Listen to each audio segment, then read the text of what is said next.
হায় হায় হায় হায়, বড় অভাব, বড় অভাব। অভাবের তাড়নায় শেষ। হ্যাঁ, কিসের অভাব গো তোমার? আর বলো না গো অভাব। আরে কিসের অভাব সেটা তো বলো। তোমার তো সবই আছে। না গো, তুমি বুঝবে না সে অভাব। আরে বলবে তো কিসের অভাব। তোমার তো সবই আছে।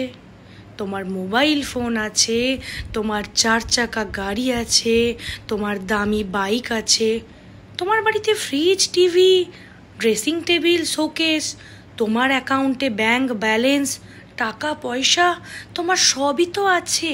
কিসের অভাব তোমার? আরে অভাব কিসের সেটা তুমি বুঝতে পারছো না? আরে না, পারছি না বলেই তো বলছি। কিসের অভাব? আরে তখন থেকে কি যে অভাব অভাব করে চলেছ বুঝতে পারছি না তো।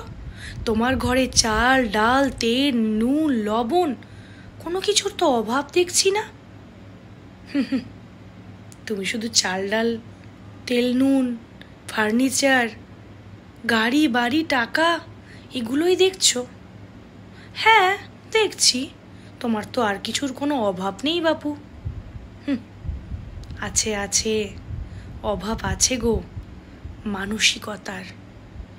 এখন সব আছে, কিন্তু মানসিকতা নেই গো। মনুষ্যত্বের অভাব, মনুষ্যত্ব বোধের অভাব।